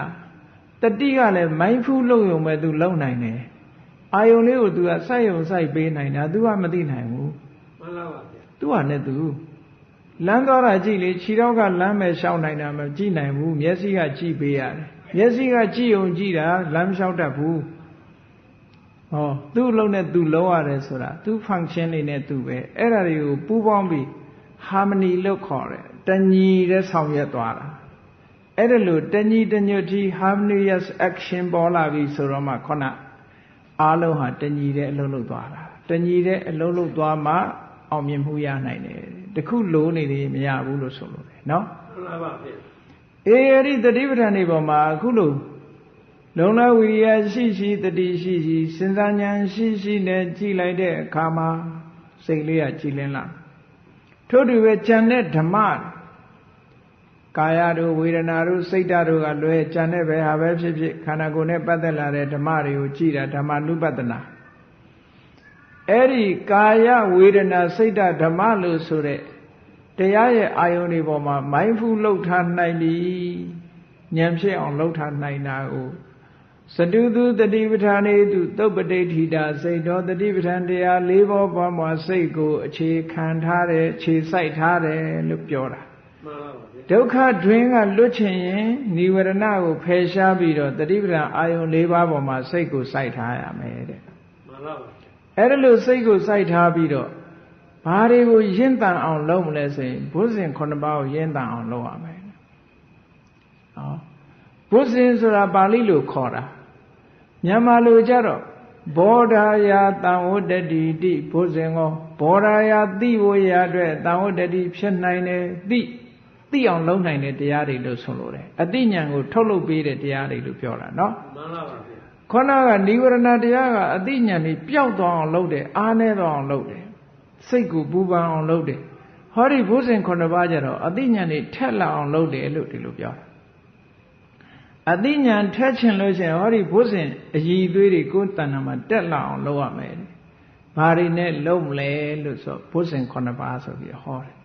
လူတွေကဘုဇင်ကိုဘယ်ချိန်တတိယတော့ဆိုနေမကောင်းတဲ့အခါကျတော့နေကောင်းကျင်တာနဲ့ဘုဇင်တုတ်ကလေးရွတ်ပြီးနာဒီပြင်ချိန်ကျသူ့မေ့ထားလိုက်ဆေးမှတ်ပြီးတော့ဘုဇင်ကိုသွားပြီးတော့ကြားဘူးတော့ဘုဇင်တုတ်ရွတ်ရင်ကျမ်းပါတယ်လို့ဆိုတာကိုသွားပြီးတော့အဲ့ဒါလေးပဲလိုချင်တာ နော်တကယ်ဘုဇင်9ပါးဆိုကျင့်ရမယ့်ဟာကိုပြောတာနော် မှန်ပါဗျာ နေမကောင်းမှတတိရတဲ့တရားဖြစ်တယ်ဘုဇင်တုတ်ကလေးရွတ်ချင်းမြင်ပေးပါဗျာဟုတ်နေကောင်းမလားလို့မျှော်လင့်ချက်နဲ့ပြီးတော့လဲဆရာဝန်စီသွားဆေးထိုးရတာအဲ့တော့ဘုဇင်ဆိုတဲ့အဓိပ္ပာယ်ကဘောဓိအင်္ဂဘုဇင်ကဘောဓိဆိုတာအသိဉာဏ်ကိုပြောတာ body in a factor of enlightenment လို့အင်္ဂလိပ်လိုပြန်တယ်အင်္ဂဆိုတာ factor body ဆိုတာအသိဉာဏ် enlightenment အဲ့တော့အသိဉာဏ်ရဲ့အကြောင်းတရားတွေအသိဉာဏ်ပေါ်ဖို့ရာအတွက်အသိဉာဏ်ရဲ့အထောက်အကူဖြစ်တဲ့အရာတွေလို့ဒီလိုပြောတာဒါတွေကိုအသိဉာဏ်ရချင်ဒီဘုဇင်9ပါးကိုယ်တဏ္ဍာမှာဖြစ်အောင်တိုးပေါအောင်လုပ်ရမယ်လို့ဆိုလို့တယ်ပထမကဖြစ်အောင်လုပ်တာဖြစ်လာပြီးတော့အခြေခံအောင်လုပ်ရမယ်ဒါလေ့ကျင့်ယူတာပဲအမှန်ကတော့physical exercise လုပ်တယ်လို့ပဲ mental exercise လုပ်ရမယ်ဒါတွေကတိုးတက်လာအောင်နော်အပြေးလေ့ကျင့်နေတဲ့ပုဂ္ဂိုလ်ကမနေ့တိုင်းထပြေးရပြင်းနေလို့မရဘူးလို့ပြိုင်ပွဲဝင်ရှုံးသွားမှာပေါ့ရေကူးသွားတယ်အမြဲကူးနေရတာထို့တူပဲတန်တရားဟုတ်ကလွတ်ချင်တဲ့လူကလည်းအမြဲလုံနေရမှာမလုံလို့မရဘူးတချို့များအနှစ်30 40ကျင့်လို့မှမရရင်ဒီတရားဟုတ်မှမထင်ဘူးလို့သွားမပြောနဲ့နော်မမကန်ကန်ကျင့်နေလို့ရှိရင်ဒီချိကျင့်မှများလို့ရှိရင်သူကအကျိုးကထူးလာတာပဲเนาะမှန်ပါပါဘုဇင်9ပါးထဲမှာနံပါတ်1မြတ်စွာဘုရားကတတိတံဘုဇင်ကိုတဲ့ဒီဘုဇင်တွေကအဘိညာယသံမောဓာယနိဗ္ဗာနာယသံဝတ္တတိအဘိညာယထူးခြားတဲ့အသိဉာဏ်နဲ့သိဖို့ရာသံမောဓာယမှန်မှန်ကန်ကန်သိဖို့ရာနိဗ္ဗာနာယနိဗ္ဗာန်ရောက်ဖို့ရာသံဝတ္တတိဖြစ်တယ်လို့ဟောဒီဘုဇင်တွေရဲ့အည်အသွေးတွေကိုဖော်ပြထားတာเนาะမှန်ပါပါဗျာနိဗ္ဗာန်ကိုရပါလို့ဤတော့ဆူတောင်းတယ်ဘုဇင်9ပါးတော့ဘေးချိတ်ထားမရဘူးเนาะလုံးဝမဲ့ဟာတခြားလုံနေတာတခြားမိုးကုတ်ဆရာတော်ကြီးပြောသလိုဆိုလို့ရှိရင်စားဆေးကိုတောက်ဆေးကိုလိမ့်ဆေးလုံနေလို့ပဲရမှာတော့တောက်ရမဲ့ဟာတောက်ပေါ့เนาะမှန်ပါပါဗျာမတောက်ဘဲနဲ့လိမ့်ဆေးလုံနေလို့ရှိရင်တော့ယောဂပြောက်မှာမဟုတ်ဘူးမှန်ပါပါဗျာကဲအဲ့ဒါလိုပဲတတိတံဘုဇင်ကဆိုတာခုနကတတိပဒံတရား၄ပါးပေါ်မှာစိတ်ဆိုင်ထားတာမိုင်းဖူးလုပ်နေတာအဲ့ဒါကအမတန်မှအရေးကြီးဆုံးပဲသူက control ပဲဒီနေရာမှာမှန်ပါပါဗျာကျန်တဲ့ဘုဇင်6ပါးကအုပ်စု3ခုစီခွဲလိုက်ဓမ္မဝိစယတဲ့သိရမယ့်တရားတွေကိုလေ့လာဆန်းစစ်နေတာစစ်ဆေးပြီးတော့နေတာဓမ္မဝိစယတရားတွေကိုလေ့လာဆန်းစစ်နေတာအသိဉာဏ်နဲ့ဒါကျင့်တဲ့တရားလားဒါကမကျင့်တဲ့တရားလားဒါကအကုသိုလ်လားစိတ်ကိုညစ်စေတတ်သလားဒါကစိတ်ကိုဖြူစင်စေလားဆိုတာကိုအမြဲတမ်းလေ့ကျင့်ပြီးတော့စူးစမ်းနေတာဓမ္မဝိစယပညာပဲဒါကဟုတ်ကဲ့လားဝီရိယတဲ့မကောင်းတဲ့စိတ်တွေမဝင်အောင်ကြိုးစားတာကောင်းတဲ့စိတ်တွေတိုးလာအောင်ကြိုးစားလုပ်ဟောဒီနှစ်ခုကသွားဟုတ်သွားမသွားလို့မရဘူးလေဝီရိယဆိုတာဝီရိယ4မျိုးရှိတာကိုအချင်းချုပ်အပြင်2မျိုးပဲပြောလိုက်တယ်ဟုတ်လားမကောင်းတဲ့စိတ်တွေမဝင်အောင်တားတာရယ်ကောင်းတဲ့တရားတွေတိုးပွားအောင်လုပ်တာရယ်4မျိုးပြောမယ်ဆိုရင်ဘယ်လိုပြောမလို့ဆိုရင်မဖြစ်သေးတဲ့အကုသိုလ်တွေမဖြစ်ရလေအောင်ဖြစ်ပြီးသားအကုသိုလ်တွေဖယ်ရှားနိုင်အောင်ဟောမဖြစ်သေးတဲ့ကုသိုလ်တွေဖြစ်လာအောင်ဖြစ်ပြီးသားကုသိုလ်တွေတိုးပွားလာအောင်ဟော၄ခုကြိုးပမ်းအထောက်မှု၄ခုဒါဝဝီရိယတန်ဖိုးစဉ်လို့ပဲခေါ်တာတမ္မာဝါယာမမဂ္ဂင်ဆိုတာလည်းဒါပဲအဲ့ဒါကြိုးပမ်းအထောက်မှုဆိုတာလူတွေကကြိုးပမ်းအထောက်မှုရှိတယ်လေမြတ်စွာဘုရားအဲ့ဒီနေရာမှာဒီမဖြစ်သေးတာဖြစ်အောင်ဒီဝီရိယနဲ့ပတ်သက်လာလို့ရှိရင်နံပါတ်1ကတန်ဝရတဲ့စိုးပိတ်ရမယ်ဘယ်သူစိုးပိတ်ရမကောင်းမှုအကုသိုလ်တွေစိတ်တွေအကုသိုလ်စိတ်တွေလောဘဒေါသတွေမဖြစ်အောင်စိုးပိတ်ထားမဝင်လာစေနဲ့သူတို့မတော်တဆဝင်လာရင်မောင်းထုတ်တယ်ဒါဟာပဲသူကမဖြစ်သေးတဲ့ကုသိုလ်တွေဖြစ်အောင်လို့ဖြစ်ပြီးသားကုသိုလ်တွေတိုးအောင်လို့ဒါဝီရိယလို့ခေါ်တယ်အဲ့ဒီဝီရိယတန်ဖိုးစဉ်ကိုလည်းကိုယ်တဏ္ဍာမှာခိုင်မာအောင်တည်ဆောက်အောင်မယ်တတိထားပြီးတော့ခိုင်မာအောင်တည်ဆောက်တတိမရှိလို့ရှိရင်ဒါတွေနမောနမဲ့နေရင်ဘယ်သိမလဲအဲ့ဒါကြောင့်နမောမနဲ့မနေနဲ့လို့ပြောတာသူကတတိတန်ဖိုးစဉ်ဟောဆိုတာနမောနမဲ့မနေနဲ့အမြဲတမ်းကြည့်နေကိုယ်တဏ္ဍာကိုယ်အခြေအနေကိုကိုကြည့်ဝီရိယတန်ဖိုးစဉ်ဟောပိဋိတန်ဖိုးစဉ်ဟောဆိုတာကိုရထားတဲ့အခြေအနေလေးတစ်ခုဓမ္မနဲ့ပတ်သက်ပြီးဂျင်းနဲ့နှစ်သိမ့်မှုလေးဘုရားအာယုံပြုနေတဲ့ပီတိလေးတွေဖြစ်တယ် တရားအထုတ်လို့တမာရီလေးရတယ်ပီတိလေးတွေဖြစ်နေတယ်ဟုတ်လားအဲ့တော့အဲ့ဒီသုံးခုက emotion ရှိတယ်စိတ်လှုပ်ရှားမှုကလေးတွေပဲသူက emotion လို့ခေါ်တယ်စိတ်ဓာတ်တွေသူ့ကိုဒီသုံးခုကိုဘယ်လိုအခါမှာတိဆောက်ရသလဲဘယ်လိုအခါမှာသူ့ကိုသူကဒီသုံးခုကခောက်ထားရတဲ့အခါရှိတယ်လှုပ်ပေးရမယ့်အခါရှိတယ်အမြဲတမ်းမလုပ်အောင်အမြဲတမ်းကိုမှားတော့အုပ်စုနှစ်ခုရှိတာပေါ့အခုကဒါအုပ်စုတစ်ခုနောက်အုပ်စုတစ်ခုကဘာတော့ဆိုလို့ရှိရင်ပတ္တတိတမာတိဥပိ္ပခာပတ္တတိတန်ဖိုးစဉ်ကတမာတိတန်ဖိုးစဉ်ကဥပိ္ပခာတန်ဖိုးစဉ်ကပတ္တတိဆိုတာကိုယ်ရောစိတ်ရောငြိမ်ပြီးတော့နေတာငြိမ်ချမ်းနေတာအဲ့ဒါကငြိမ်သက်မှုတမာတိတန်ဖိုးစဉ်ဆိုတာစိတ်ကလေးကတခြားအာယုန်တွေမရောက်ဘဲအာယုန်တစ်ခုတည်းပေါ်မှာတီးနေတာငြိမ်တာပဲသူကလည်းငြိမ်ချမ်းမှုနဲ့ငြိမ်သက်မှုဥပိ္ပခာတန်ဖိုးစဉ်ကောဆိုတာ balance ဖြစ်နေတာစိတ်လေးကဘယ်ဘက်မှမဆောင်ဘူးလမ်းကြောင်းပေါ်မှာမတ်မတ်ကလေးသွားနေတာဟောဥပိ္ပခာတန်ဖိုးစဉ်ကနော်မှန်ပါပါဗျာအဲ့ဒီတန်ဖိုးစဉ်သုံးခုက emotion မရှိဘူးငြိမ်သက်နေတာခုနကသုံးခုက emotion ရှိတယ်စိတ်လှုပ်ရှားမှုရှိတယ်ဒီဘက်ကစိတ်လှုပ်ရှားမှုမရှိဘူးအဲ့ဒါနှစ်ခုကိုမညှိလို့ရှိရင်ဘုဇင်9ပါးမအောင်ဘူးဥပမာဗာနဲ့ဥပမာတူတုံးဆိုရင်ဗရိန်ဆရာတွေဆိုရင်ပိုသဘောပေါက်တယ်ပေါ့ရွှေကိုဖုတ်တဲ့ဗရိန်ဆရာပေါ့နော်ရွှေလေးကိုမီးဖုတ်ပြီးဆိုတဲ့အခါကျတော့မီးများသွားရင်လည်းဒီရွှေကဘာဖြစ်တယ်တိတ်ပြော့ပြီးတော့သွားမယ်မီးနေနေတဲ့အေးများသွားလို့ရှိရင်လည်းကျွတ်တယ်မယ်မာနေမယ်ဆတ်နေမယ်ဟောလက်ကောက်ဘာညာလုပ်လို့မရဘူးသူကအဲ့တော့အပူပေးတဲ့အခါပေးလိုက်အေးအောင်လုပ်တဲ့အခါလုပ်လိုက်အပူပေးတဲ့အခါပေးလိုက်ဟော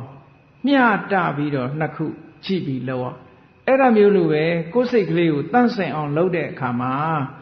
စိတ်ရဲ့အခြေအနေကိုကြည့်ပြီးတော့သုံးသပ်ရမယ်လို့ဒီလိုပြောတယ်စိတ်ရဲ့အခြေအနေကဘယ်လိုရှိကိုယ်စိတ်ကိုအခြေအနေကိုသိအောင်ဘယ်သူကစောင့်ကြည့်တတိကစောင့်ကြည့်ဒါကြောင့်မို့တတိကြတော့တပ္ပတိကအခါခတ်သိမ်းလိုအပ်နေတယ်သူကအမြဲတမ်းပဲ ever watchful ပေါ့အမြဲတမ်းကိုသူကစောင့်ကြည့်နေရမယ်သူမကြည့်တာနဲ့အကုန်လွဲကုန်ပါပဲသူကမန်နေဂျာပဲအဲ့ဒီကိစ္စမှာတော့ဟုတ်ကဲ့မှန်ပါပါဗျာတတိလေးကနေအမြဲတမ်းစောင့်ကြပ်ပြီးတော့ကြည့်နေနိုင်ငံသားတွေမှာဆိုလို့ရှိရင်ဟုတ်လားစူပါမားကတ်ထဲမှာဆိုရင်ဟိုကတယ်လီဗီရှင်းကြီးဖွင့်ပြီးတော့အဲ့ဒီမှာအဲ့ဒါဒီပစ္စည်းလေးတွေလစ်သွားရင်ရမှာပဲဆိုပြီးတော့လစ်တဲ့လူကလစ်တယ်အဲ့ဒါဟိုကတယ်လီဗီရှင်းနဲ့အကုန်ကြည့်နေဘယ်သူဘာလုပ်လဲဘယ်သူဘာလုပ်လဲအကုန်မြင်နေဝင်တဲ့လူလည်းမြင်ရတယ်ထွက်တဲ့လူလည်းမြင်ရတယ်ပစ္စည်းတွေကြည့်နေလည်းမြင်ရတယ်အကုန်လုံးဟုတ်ကဲ့လားအဲ့ဒါလို့ပဲတတိကနေပြီးတော့အဲစောင့်ကြည့်နေလို့ရှိရင်ခုနကဘာတွေ့လာတော့ဆိုကိုယ့်ရဲ့စိတ်အခြေအနေလေးကတခါတရံကျတော့စိတ်ကလေးကတွန်းဆုတ်စိတ်တက်တည်ကြစိတ်ကတွန်းဆုတ်နေတဲ့အခါရှိတခါတခါကျတော့စိတ်ကထက်မြက်နေတာလည်းရှိဒါကိုယ်စိတ်အခြေအနေကိုယ့်ကိုသိတယ်တခါတလေကျတော့ဟုတ်လားအတ္တတရောဖြစ်တယ်တခါလေကျတော့သိစိတ်မပါဟောအဲ့ဒီလိုအခြေအနေလေးကိုသိလို့ရှိရင်စိတ်မပါဘူးဆိုတဲ့အခြေအနေလေးစိတ်ဓာတ်လေးတွေရောနေပြီဆိုလို့ရှိရင်ဘာလို့ရမလို့ဆိုရင်ခုနကဓမ္မဝိဇ္ဇာရဲ့ဝီရိယရဲ့ပိဋိရဲ့ဆိုတာအဲ့ဒါလေးနဲ့အားဖြည့်ပေးလိုက်ရမယ်တဲ့မှန်ပါပါဗျာ emotion လေးတွေထည့်ပေးလိုက်ရမယ်ထည့်ပေးတဲ့အခါစိတ်ကလေးကတက်ကြွလာဟာအဲ့ဒီအချိန်မှာသွားပြီးတော့ဟိုပတ္တတိတို့တမာတိတို့ဥပိ္ပခာတို့သွားပွားလိုက်လို့ရှိရင်မြုပ်ကြသွားပြီးရောမရတော့ဟုတ်လားနှိမ့်ကြနေတဲ့စိတ်ကိုအဲ့ဓာတွေထပ်ပွားလိုက်လို့ရှိရင်အိပ်ပျော်သွားပြီးဘာမှထွက်လာတော့မှမဟုတ်တော့အဲ့ဒါကြောင့်မို့လို့တန်ရုပ်ထဲကအခိတုတ်မှာဥပမာပေးထားတာမီးများလိုပဲလျှော့တဲ့အခါလျှော့ထိုးတဲ့အခါထည့်တဲ့အခါထည့်ရွှေဖုတ်တယ်လို့ပဲအေးစိတ်ဓာတ်သိမ့်နှိမ့်ကြနေတဲ့အချိန်မှာဆိုလို့ရှိရင်ဓမ္မဝိဇ္ဇာဝီရိယပိဋိဆိုတဲ့အဲ့ဒီသုံးခုကိုပွားပေးပါတဲ့ balance ဖြစ်လာအဲ့ဒီအချိန်မှာတဲ့ပတ္တတိတို့တမာတိတို့ဥပိ္ပခာတို့ကိုလျှော့ချပေးလိုက်ပါတဲ့ဟော balance ဖြစ်အောင်လျှော့ပေးလိုက်မပွားရဘူးအဲ့ဒီအချိန်မှာမပွားရဘူးသူတို့တိုးအောင်မလုပ်ရဘူးလို့ဆိုလို့ပွားတယ်ဆိုတာတိုးအောင်လုပ်တာကိုပြောတာနော်သူတို့ရဲ့ပါဝါတွေကိုမြင့်မပေးနဲ့လို့ပြောတယ်အဲ့ဒီအချိန်မှာရှိမ့်ချမှန်ပါ တခါတရံကြတော့စိတ်ဓာတ်တွေကတအားတက်ကြွနေအဲ့တအားတက်ကြွနေတဲ့အချိန်မှာဝီရိယတို့ဒီဓမ္မဝိဇ္ဇာတို့ဝီရိယတို့ပီတိတို့သွားပွားလိုက်လို့ရှိရင်အိုးဘာဖြစ်ကုန်ရောအိုးဘာဖြစ်ကုန်လို့ရှိရင်သွားပြန်ရောသူကဟုတ်လားလမ်းကြောင်းတွေအကုန်လွဲထွက်ကုန်အဲ့ဒီအချိန်မှာဒါတွေကိုမပွားရဘူးတဲ့ဘယ်သူနဲ့လျှော့ချမလို့ဆိုပတ္တတိတဲ့ပီတိပတ္တတိတဲ့သမာဓိတဲ့ဥပိ္ပခာအဲ့ဒီနောက်သုံးခုနဲ့လျှော့ချဆိုလိုတာကအဲ့ဒီအုပ်စုနှစ်ခုဟာ balance ဖြစ်အောင်ထားပါလို့ပြောတာတရားဆိုတာလွယ်တာမဟုတ်ဘူးနော်ကိုယ်စိတ်လေးကိုညှိနေရမယ်အဲ့ဒီမှာအဲ့ဒီကိုယ်စိတ်လေးကိုတရားထုတ်ရင်ဒါလေးကိုမညှိတတ်ဘူးဆိုလို့ရှိရင်မအောင်မြင်ဘူးညှိပေးနေရမယ်ကိုယ်စိတ်ခြေနေကိုယ်အသိဆုံးပဲဒါကိုစိတ်ခြေနေလိုက်အလုံးလုံးဖို့လိုတယ်ကြည်သိနေအောင်တတိအမြဲရှိနေရမယ်လို့ဒီလိုပြောတာအဲ့တော့ဘုဇံ9ပါးပွားဆိုအမြဲတမ်းကြီးအကုန်ပွားရတာမဟုတ်ဘူးလို့သူ့ဟာလေးနဲ့သူ balance ဖြစ်အောင်နှစ်ခုညှိတာဟောလောကမှာတန်တရားဝဆင်းကနေလွတ်သွားတဲ့ပုဂ္ဂိုလ်တိုင်းဟာဟောဒီနိဝရဏတရားတွေကိုဖယ်ရှားတယ်တတိပဒံ၄ပါးပေါ်မှာစိတ်ကိုတည်ဆောက်ထားပြီးတော့ဘုဇင်9ပါးကိုတိုးပေါအောင်လုပ်ခြင်းဖြင့်နိဗ္ဗာန်ကိုမျက်မှောက်ပြုသွားကြတာကြီးပဲတဲ့ဖရာအဆူဆူလည်းဒီလမ်းပဲယဟန္တာတွေလည်းဒီလမ်းပဲပိစိကဗုဒ္ဓတွေလည်းဒီလမ်းပဲဒါကတခုတည်းသောလမ်းကြောင်းပဲလို့ဒီလိုဆိုလိုတယ်နော်အဲ့တော့ဆင်းရဲတွင်းကလွတ်ကင်းကျင်တယ်ဆိုလို့ရှိရင်ရှင်သာရိပုတ္တရာမထေရမြတ်ကတခါတုန်းကဖရာကိုလျှောက်တယ်လောကမှာပွင့်သမျှဖရာတွေထဲမှာဖရာတွေဟာအလုံးတူတူပဲမြတ်စွာဘုရားဟာဒီရှင်းကပွင့်ခဲ့တဲ့ဘုရားတွေရဲ့အည်သွေးခုဂေါရမမြတ်စွာဘုရားအည်သွေးတူတူပဲဆိုတော့မြတ်စွာဘုရားကသာရိပုတ္တရာတဲ့မင်းပြောတာများလာကြီးလားပေါ့မင်းရှေးကဘုရားတွေအကြောင်းကိုအကုန်သိလို့လားတဲ့ပြောတော့ရှင်သာရိပုတ္တရာကမဟုတ်ဘူးဗျာတဲ့တပည့်တော်ဥပမာတစ်ခုနဲ့ရှောက်ပါမယ်တဲ့မြို့ကြီးတစ်မြို့ဟာတိုင်းခတ်ထားတယ်အလုံးခတ်ထားအဲ့ဒီမြို့ကြီးမှာအပေါက်ကလေးတစ်ပေါက်ပဲရှိတယ်တကားပေါက်တစ်ပေါက်တည်းပဲထားတဲ့အခါကျတော့တဲ့ဒီမြို့ထဲဝင်တဲ့ထွက်တဲ့လူတွေဟာဟောဒီတကားပေါက်တစ်ခုတည်းကဝင်ကြတာတကားပေါက်တစ်ခုတည်းကထွက်တယ်လို့သိရသလိုပဲအကုန်လူတွေကိုမမြင်ပေမဲ့လို့ဒီမြို့ဟာတကားတစ်ပေါက်တည်းရှိသည့်အတွက်ကြောင့်ဝင်သမျှလူတွေထွက်သမျှလူတွေဒီတကားပေါက်ကပဲဝင်လာလို့သိရသလိုတပည့်တော်လည်းနိဗ္ဗာန်လမ်းကြောင်းနိဗ္ဗာန်ကိုသွားတဲ့ပုဂ္ဂိုလ်တွေဟာဒီလမ်းကပဲသွားတယ်လို့ပုဂ္ဂိုလ်တွေမသိပေမဲ့လို့တပည့်တော်သိနိုင်ပါတယ်ဗျာဆိုတဲ့ inference လို့ခေါ်တာပေါ့အနုမာနလို့ခေါ်တယ်အနုမာနဉာဏ်ဆိုတာမှန်းဆပြီးတော့သိတဲ့ဉာဏ်ဒီဉာဏ်ကလည်းအမတန်မှအရေးကြီးတဲ့ဉာဏ်မျိုးပေါ့နော်အဲ့လိုရှင်သာရိပုတ္တရာကလျှောက်ထားဘူးတယ်ဒါလိုပဲနိဗ္ဗာန်တကားဝင်တာလဲဒီတစ်ပေါက်တည်းပဲရှိတယ်ဒီတစ်ပေါက်တည်းဝင်တာရှိလို့ရှင်သာရိပုတ္တရာကခင်းငါဝလူသဲစုမကပွင့်တော်မူကြတဲ့ဘုရားတွေဟာဟောဒီလမ်းကသွားတာအကုန်လုံးဒီလမ်းကြောင်းကဝင်သွားတာတန်တရားဝုကလွတ်ချင်တယ်ဆင်းရဲတွင်းကလွတ်ချင်တယ်ဆိုရင်ဒီလမ်းကြောင်းကပဲရှောက်အောင်မယ်တခြားလမ်းကြောင်းမရှိဘူးတဲ့ဘာဖြစ်လို့လဲဆိုဒီတစ်ပေါက်တည်းရှိတာပြောလို့ရတယ်ပေါ့အကုန်လုံးဒီပုံကိုယ်တွေကိုမမြင်ဘူးပေမဲ့သူပြောနိုင်တယ်ပေါ့ဒီလိုဆိုလိုတာဒါကြောင့်မို့လို့ဆင်းရဲတွင်းကလွတ်ကင်းမြင်ပြီဆိုလို့ရှိရင်ခေါဏကပြောရတဲ့နိဝရဏတရား၅ပါးအတိစိတ်တွေကိုဟုတ်လားပူပန်စေတတ်တယ်စိတ်တွေကိုညှဉ်းနှွမ်းစေတတ်တယ်ပညာယဒုပ္ပလိကရဏအသိပညာတွေကိုအားနဲ့အောင်လုပ်တတ်တယ်ဆိုတဲ့နိဝရဏတရားတွေကိုဖယ်ရှားတတိပဒံ၄ပါးပေါ်မှာစိတ်ဆိုင်ထားပြီးတော့ဘုဇင်9ပါးကိုညီညွတ်မြတ်တောက်အောင်ပွားများအားထုတ်မယ်ဆိုလို့ရှိရင်နိဗ္ဗာန်ကိုဖြောင်းဖြောင်းဝင်တာဟာဒါဆင်းရဲတွင်းကလွတ်မြောက်ခြင်းပဲဖြစ်ပါတယ်တဲ့အဲ့ဒါလို့မှမဟုတ်ဘူးဆိုရင်ဟောဒီဆင်းရဲတွင်းထဲမှာပဲလဲနေအောင်မှာပဲတန်တရားဝကလွတ်တယ်ဆိုတာမဖြစ်နိုင်ဘူးတဲ့နော်မှန်ပါပါဒါကြောင့်မလို့တရားချက်ခင်သူတော်စင်ပြိဿအပေါင်းတို့ဆင်းရဲတွင်းမှာလွတ်ကင်းရေးဆိုတဲ့ဒီဗုဒ္ဓမြတ်စွာရဲ့တခုတည်းသောလမ်းကြောင်းအဲ့ဒီလမ်းကြောင်းအတိုင်းမိမိတို့လောက်ရမယ့်လမ်းတန်တရားဝကလွတ်ချင်ပါတယ်ဆိုရင်ဒီလမ်းကိုမလျှောက်ဘဲဘယ်သူမှမလွတ်ဘူးနော်တန်တရားဝကလွတ်ချင်လို့ရှိရင်ဒီလမ်းကြောင်းကနေရှောက်ရမယ်ဒီအကျင့်တွေကျင့်ရမယ်မလိုအပ်တာတွေဖယ်ရှားရမယ်လိုအပ်တာတွေမိမိတဏ္ဍာမှာမိမိစိတ်ထဲမှာမလိုအပ်တာတွေဖယ်ရှားလိုအပ်တာတွေကိုဖြစ်အောင်ပွားများအထုတ်ခြင်းဖြင့်သာလဲ ဟိုဆင်းရဲတွင်းကလွတ်မြောက်နိုင်တယ်ဆိုတာကိုယ်စီသဘောကျပြီးတော့ဆင်းရဲတွင်းကလွတ်မြောက်အောင်ကျင့်ကြံကြိုးကုပ်အားထုတ်နိုင်ကြပါစေကုန်သတည်း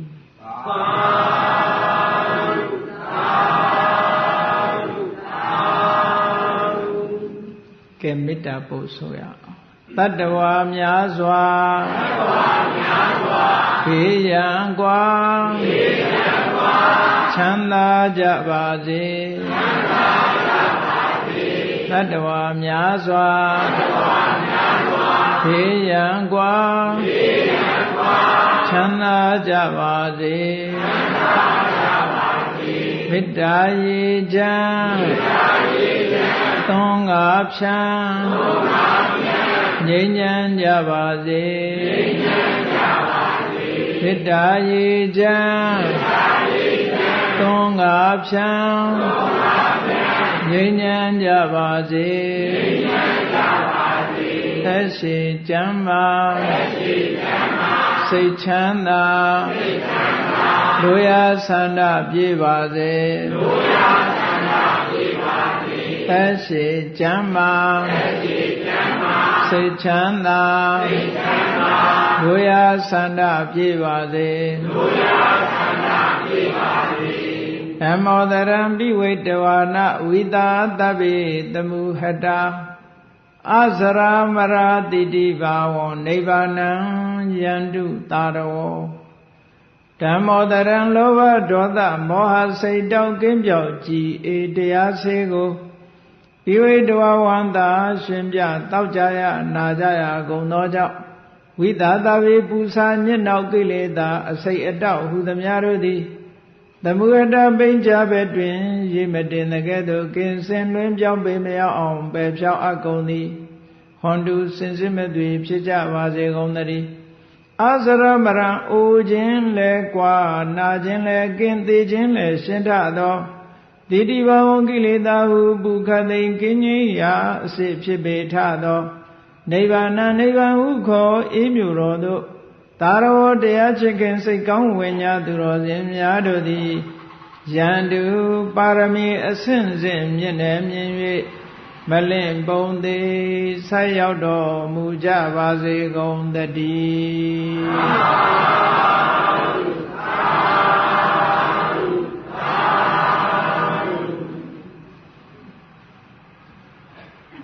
ကဲဟုတ်လားအရှင်ဖရာဘုရားတပည့်တော်တို့သည်တရားဓမ္မကိုခြားနာခြင်းဖြင့်ဒုက္ခတွင်မှလွတ်ကင်းစေရန်အတိဉာဏ်ကိုရရှိနိုင်ပါသောကြောင့်ဓမ္မသဘင်ဆင်ရင်ကျင့်ပပြုလုပ်ကြလျက်ဓမ္မဒါနတရားအလှူတော်ကိုပေးလူကြပါကုန်၏တရားတော်မြတ်ကိုရိုသေစွာနာယူကြပါကုန်၏တရားတော်မြတ်ကိုဓာတ္တဗဝတ္ထုအစုစုတို့ဖြင့်ပေးလူပူဇော်ကြပါကုန်၏ယနေ့ယခုအာထုတ်ပြုလို့ရသောဓမ္မဒေသနာဓမ္မတဝနာဓမ္မဒါနဓမ္မပူဇာကုသိုလ်စေရနာအဖျားပြာတို့ကြောင့်ဒုက္ခခတ်သိမ်းချုပ်ပြတ်ငြိမ်းရာဉာဏ်နိဗ္ဗာန်သို့ဉာဏ်စောစွာဆက်ရောက်ကြရပါလိုကုန်၏ဤကောင်းမှု၏အဖို့ဘာကကိုဘုံကျေးဇူးအထူးကြီးမားကြပေကုန်သောအမိအဖအဖို့အဖွာဆရာသမားမှစ၍ ကဘာသူကဘာသာလူနတ်ပြမတတ္တဝါများတို့အားအမြအမြ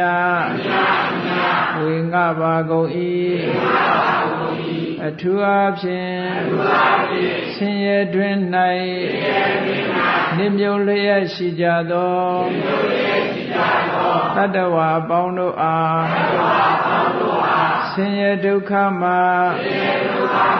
လွတ်မြောက်စေရန်ဤတန်လျက်